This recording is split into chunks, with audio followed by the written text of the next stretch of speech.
자, 안녕하십니까. 하이퍼립입니다.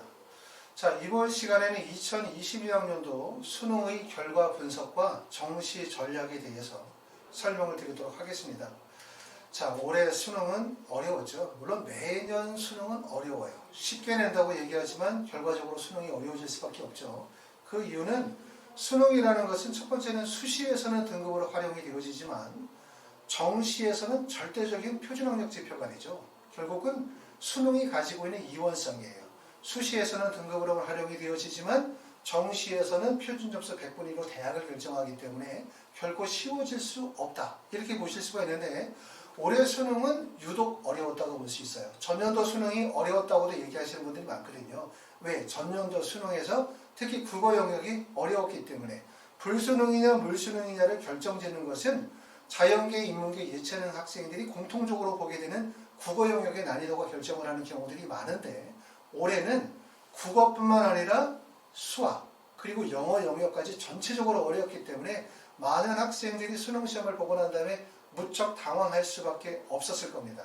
하지만 수능이 어려웠다는 것은 나만 어려운 건 아니고요. 다른 학생들도 마찬가지 어려울 수 있고 또 전국에 많은 대학과 많은 학과들이 있기 때문에 내가 가지고 있는 성적을 잘 분석을 해서 입시 계획과 전력을 짜게 되어진다면 반드시 좋은 결과가 있다라고 말씀을 드릴 수가 있고 수시는 학생부 교과 전형, 학생부 종합 전형, 논술 전형 공통적으로 결국 대학에서 서류를 받아서 대학에서 시험을 보고 대학에서 학생을 선발하는 거기 때문에 결국은 선발 과정이 명확해요. 대학에서 직접 선발하는 거죠.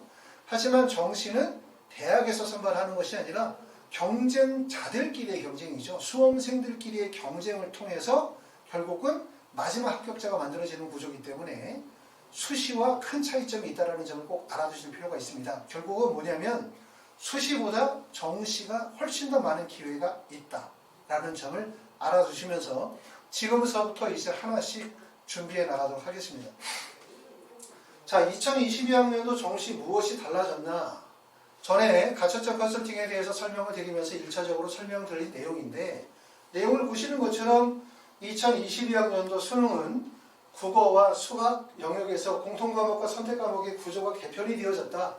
거기에 따라서 이제 평가원에서는 선택과목에 대한 유불리가 없을 것이다 라고 얘기하지만 막상 우리가 이제 시험 결과가 최종적으로 나온 건 아니지만 현재 보여지는 부분에서는 국어나 수학이나 영어 영역에서 전체적으로 전년도에 비해서 수능이 어려웠고 따라서 선택 과목에서도 유불리가 발생이 되지 않을까라고 하는 걱정이 많이 들고 있는 상황입니다. 자, 두 번째는 정시 모집 인원이 올해 많이 늘었어요. 전년도에 정시 모집 인원이 8만 73명이었을 때 올해가 4,102명이 증가하여 8만 4,175명이 늘었다는 점, 이런 점들은 다행스러운 점이죠. 물론 이 전체 인원에 해당되는 부분입니다. 그 다음에 세 번째는 모집군의 변화. 서울대학교가 가군에서 나군으로 이동함에 따라서 나군에 있던 연세대와 고려대가 가군으로 이동하고 또 거기에 따라서 서강대와 이화여대가 가군에서 모집을 하다가 나군으로 군이동을 했고요. 또 가군과 나군에서 분할 모집을 진행을 하던 경희대나 시립대나 성균관대나 중앙대나 한양대도 마찬가지로 연쇄적으로 이동을 하는 거예요. 그렇죠? 연쇄적으로 이동한다는 얘기는 입시의 전반적인 틀이 무너지거나 재정립이 되어진다는 의미이기 때문에 그 안에서 반드시 빛이 보입니다. 아시겠죠?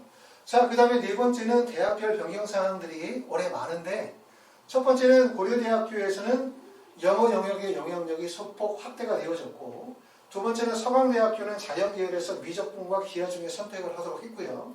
그 다음에 서울대학교는 탐구 과목에서 종전에는 대학의 변환 표준 점수를 활용하다가 올해부터는 표준 점수를 활용을 하고 네 번째는 서울대학교 자연계열에서도 모집 단위를 원투로 나눠서 선발한다는 점.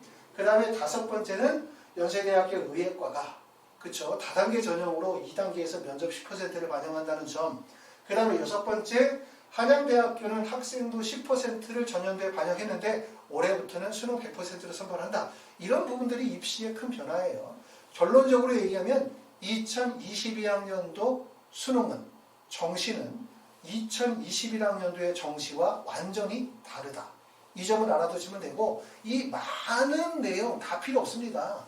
제일 중요한 건 나의 성적에서 지원할 수 있는 그 대학과 지점이 중요할 뿐인 거예요. 전체적인 입시의 변화와 흐름 아무리 읊고 얘기해봤자 나하고는 다 해당 사항 없습니다.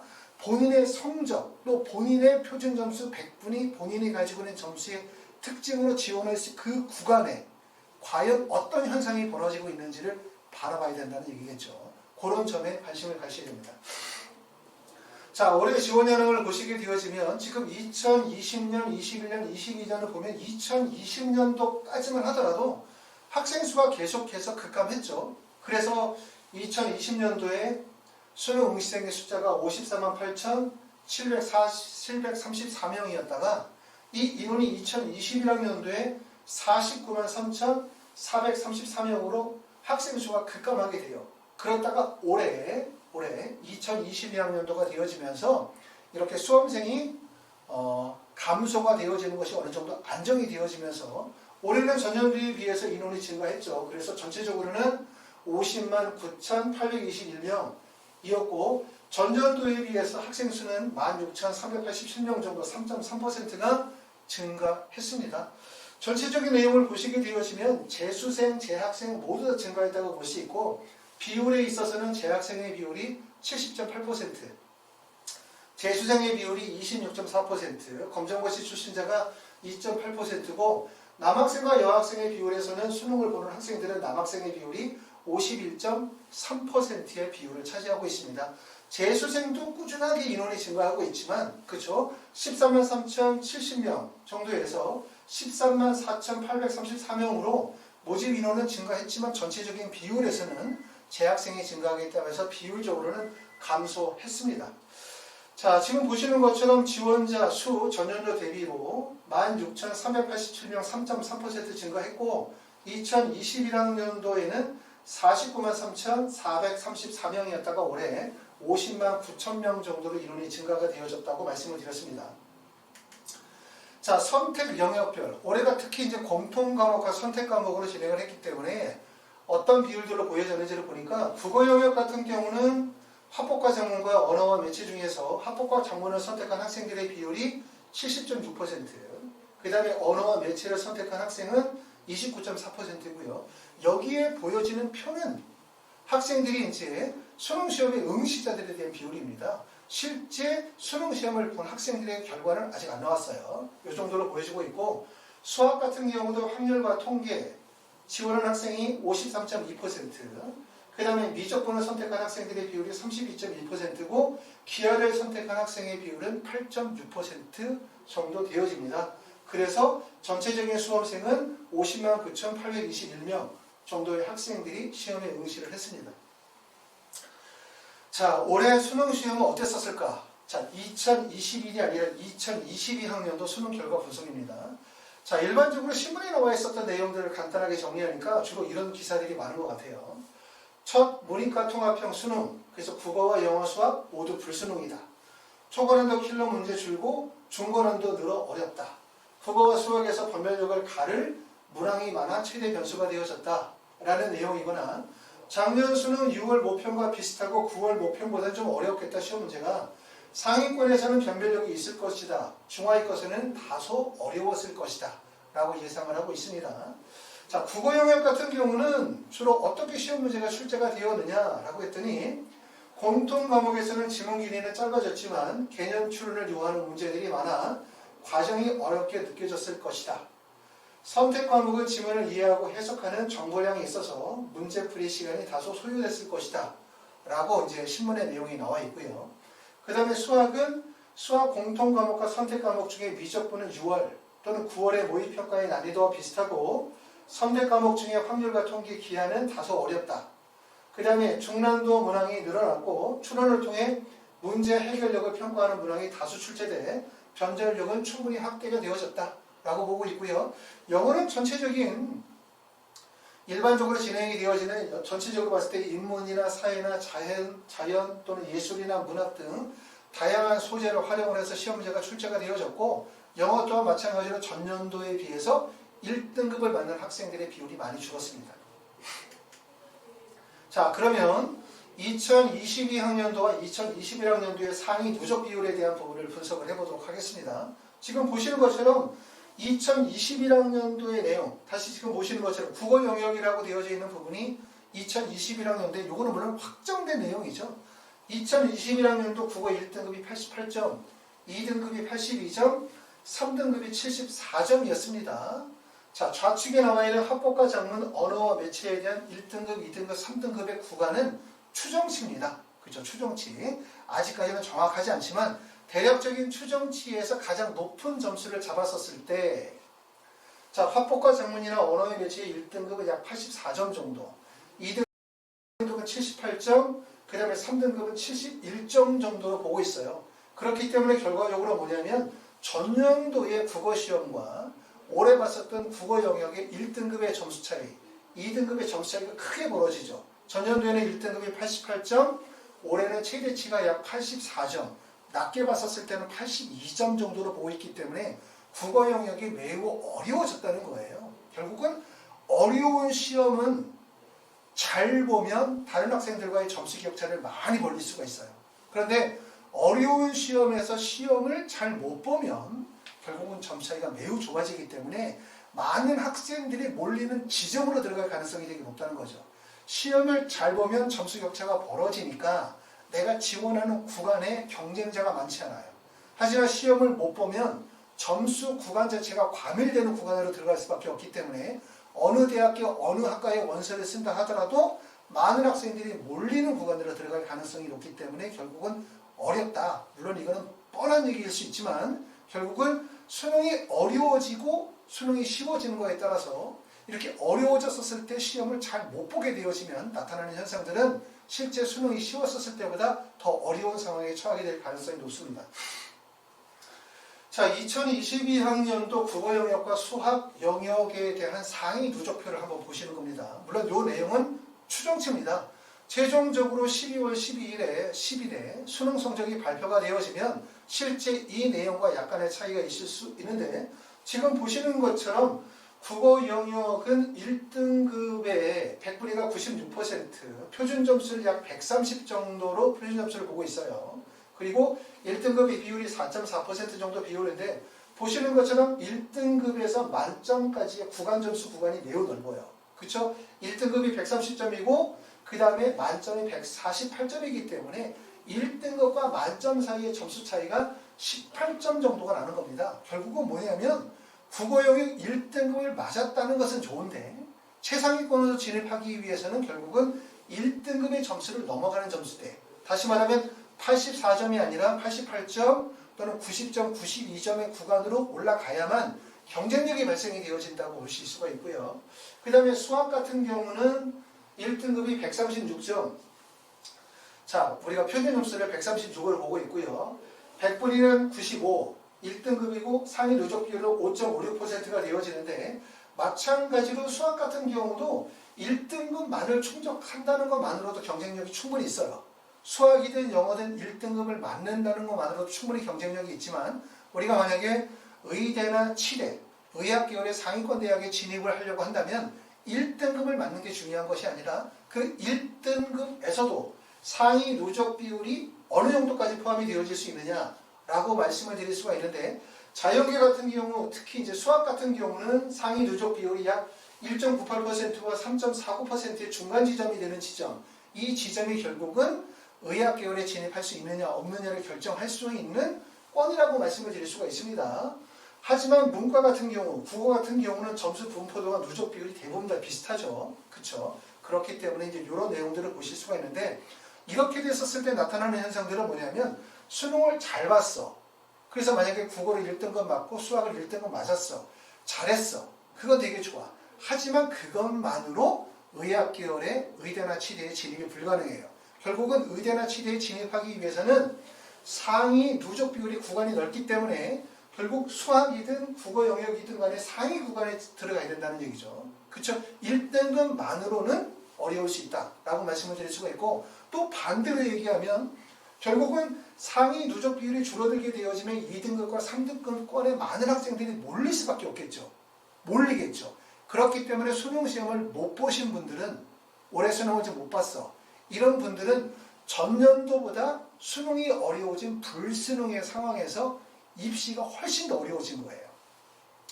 자, 올해 원서 지원은 아무래도 전년도보다 수능이 어려워졌다라는 얘기는 평상시에 학생들이 예상했었던 점수대보다 낮은 점수를 맞았을 가능성이 높죠. 그럼 이런 학생들은 뭐를 생각하게 되냐면 올해 수능 끝났고 다시 한번 도전해보자. 재수를 생각하는 학생들이 높아질 가능성이 높아요. 당연히 수능이 어려워졌고 기대하는 만큼 점수가 안 나왔고 그렇기 때문에 수시에서 수능 체제를 충족하지 못했을 거고 평상시에 가고자 하는 대학과 멀어졌을 가능성이 높고 그럼 이런 분들은 대부분 뭘 하게 되냐 하면 재수를 생각하게 되고 재수를 생각하면 정시의 원서 지원이 상향 지원으로 몰려들 가능성이 매우 높다는 점이에요. 그러니까 결국은 뭐냐면 원서 지원의 3개 중에서 3개를 다 상향 지원으로 원서를 쓰고 난 다음에 재수를 결심하거나 아니면 하나 정도를 안정적으로 붙이고 난 다음에 2개 정도 상향을 치는 구간으로 넘어갈 가능성이 되게 높다는 얘기죠. 그렇죠? 그렇기 때문에 결과적으로 얘기하면 수능이 어려워지고 불수능이기 때문에 정시 원서 지원은 상향 지원이 남발할 가능성이 높고 재수생이 많이 늘어날 가능성이 높다는 점이에요. 그러므로 많은 분들이 원서를 쓰게 되어질 때 이 점을 꼭 알아두실 필요가 있어요. 많은 사람들이 정시에 원서를 쓰게 되어질 때 오늘은 적정 안정 지원의 원서 지원의 구간보다는 평상시에 본인이 생각하고 있었던 대학의 기준에 맞춰서 희망하는 대학 중심으로 해서 상향 지원이 몰려들 가능성이 되게 높다는 점. 결국 허수 지원이 많이 몰린다는 거예요. 그럼 어느 대학의 경쟁률이 되게 높아? 예를 들어서 어느 대학의 경쟁률이 7.5대 1이야. 그러면 그 7.5대 1이 실제 합격할 수 있는 점수의 학생들이 몰려드는 7.5대 1이 아니라 재수를 염두에 두고 원서 지원이 몰리는 허수 지원이 몰리는 구간이 될 가능성이 높다는 거예요. 제가 말하는 걸 잘 알아두셔야 합니다. 결국은 뭐냐면 올해는 허수 지원이 몰릴 수가 있고 결국은 정시에서 성공하는 가장 좋은 방법은 나보다 성적대가 높은 학생들의 구간을 뒤따라가서는 절대로 붙을 수가 없어요. 우리가 입시 기관에서 발표하는 자료들이 있죠. 아마 지금쯤 많은 분들이 각 사이트에 들어가서 자신의 성적을 입력하고 어느 대학에 갈 수 있느냐 이걸 물어보고 그럼 입시 기관에서 제공하는 데이터들을 대부분의 분들이 신뢰하죠. 자, 입시 기관에서 제공하는 데이터를 신뢰하지 말아야 한다를 말하는 것도 아니고 100% 신뢰해야 한다고 말하지도 않아요. 입시 기관에서 제공하는 데이터는 단지 참고용일 뿐이거든요. 자, 입시 기관에서 제공하는 데이터는 마치 내비게이션과 같아요. 자, 내가 지금 현재 서울에 있는데 부산에 가고 싶어. 내비게이션으로 부산 어느 위치를 지정을 하면 내비게이션에 길을 알려주죠. 그럼 그 내비게이션을 따라서 길을 가다 보면 목적지까지 도달할 수 있죠. 여기서 말하는 내비게이션의 의미는 뭐냐면 모든 분들이 정해진 길을 따라가게 된다는 얘기예요. 모든 분들이 똑같은 정보를 보고 똑같은 데이터 값을 가지고 똑같이 원서를 쓰게 되어진다면 비슷한 성적대 학생들이 비슷한 구간에 다 과밀될 가능성이 매우 높다는 점. 그 점을 반드시 알아야 되고 그렇기 때문에 입시를 우리가 이해하고 분석하시게 되어질 때 내가 보는 자료와 내가 보는 정보는 나만 알고 있는 정보가 아니라 모든 사람들이 다 공유하고 있는 정보라는 점을 꼭 알아두시고 이 정보의 위험성에 대해서 반드시 생각하셔야 됩니다. 정시는 그러한 점들이 어렵습니다. 자, 2021학년도를 보시게 되면 2022학년도와 많은 차이가 있죠. 결국은 2021학년도도 국어 영역이 어려웠다고 말씀을 드릴 수가 있거든요. 1등급이 87점, 1등급이 88점이었어요. 그쵸? 88점이었고 88점 1등급이 상위 누적 비율이 4.40%였었고요. 그러고 난 다음에 92점이 되는 지점이 1.63%이기 때문에 결국 전년도에도 국어 영역이 어려웠다 이렇게 말할 수 있는데 전년도보다 2022학년도 지금 보시면 국어 영역이 얼마나 어려웠는지 아시겠죠. 지금 보시는 것처럼 1등급에서 만점까지의 구간 자체가 많이 확대가 되어져 있는 상태거든요. 벌어져 있기 때문에 결국 이 구간이 벌어져 있는 것만큼 2등급과 3등급에 많은 학생들이 몰릴 수밖에 없는 상황입니다. 자, 수학도 마찬가지로 전년도에는 수리 가형이 91점이 1등급이었어요. 91점이었었는데 올해 같은 경우는 지금 보는 것처럼 전년도에 비해서 구간 자체가 많이 벌어져 있는 상태다. 이렇게 말씀을 드릴 수가 있습니다. 그렇기 때문에 전체적으로 봐가지고는 수능이 어려운 수능이었다라고 말씀을 드릴 수가 있어요. 자, 그래서 이제 아까 말씀드렸던 것처럼 2022학년도 정시의 특징이 뭐냐? 조금 전에 말씀을 드렸었던 것처럼 자, 자, 국어와 수학 영역에서 공통 과목과 선택 과목의 구조를 개편한 점, 이런 점들도 결국은 입시에 큰 영향이었고, 거기에다가 모집군의 변화, 이런 것들은 모집군의 변화는 결국 입시의 기본적인 틀을 다 바꾸는 거고, 전년도의 데이터를 적용할 수 없다는 점, 이 점을 꼭 알아두실 필요가 있습니다. 그렇기 때문에 올해 입시는 2022학년도 정시는 작년도와는 완전히 다른 거예요. 새롭게 재정립해야 된다는 점 아실 필요가 있고, 지금 대학별 변경사항을 보시게 되면 각 대학들보다 여러 가지 전형의 방식들, 변형의 방식들이 발생이 되어지고 있습니다. 아직은 수능 성적에 대한 최종적 결과가 발표가 되지 않은 상태, 12월 10일이 되어야 수능 성적이 나오고, 수능 성적이 나와야 입시기관에서도 최종적인 데이터를 만들어내겠죠. 아직은 정확한 정보를 알 수가 없어요. 하지만 우리가 알 수 있는 점들은 올해 수능은 어려웠다는 건 분명해요. 그리고 어려웠기 때문에 수능을 잘 본 학생들에게는 입시가 훨씬 더 쉬운 정시가 될 거고, 수능 시험을 좀 못 본 학생들 같은 경우는 결국 되게 어려워지는 입시가 될 가능성이 높다. 이거고, 거기다 또 하나 덧붙이면 그렇기 때문에 평상시 6월이나 9월에 봤었던 성적들보다 실제 수능 성적을 못 본 학생들의 비율이 매우 높겠죠. 그럼 이런 학생들이 결국은 정시 원서 지원에서는 상향 지원, 추가 합격을 노리는 원서 지원으로 몰릴 가능성이 높기 때문에 결국 원서 지원에 허수 지원이 몰릴 가능성이 높다. 그러면 결국 우리가 정시를 원서를 쓰게 되어질 때 과연 이 경쟁률이 허수인 건지 아니면 실제 합격할 점수를 가지고 있는 학생들이 몰린 구간인지를 판별해내는 능력이 중요하고, 그리고 아까도 말씀을 드렸었던 것처럼 다른 사람의 뒤를 따라가는 입시로는 절대로 붙을 수가 없어요. 왜? 다른 사람이 붙어야 내가 붙는다는 것이기 때문에. 결국 항상 입시는 다른 사람의 뒤를 따라가는 것이 아니라 다른 사람을 앞서가는 구간을 찾아야 된다는 얘기예요. 그렇기 때문에 나중에 이제 여러분들이 원서를 쓰시게 되어질 때 이런 점들을 꼭 명심하셔가지고 하나씩 분석하시면 될 것 같고요. 지금서부터 이제 시작해서 정시 컨설팅에 대한 또 2022학년도 정시 원서 지원에 대해서 하나씩 준비해서 영상을 올리면서 여러분들이 올해 반드시 수능 시험은 다소 못 봤지만 원하는 대학에 반드시 합격할 수 있는 정시 지원의 전략들을 찾아보도록 하겠습니다. 감사합니다.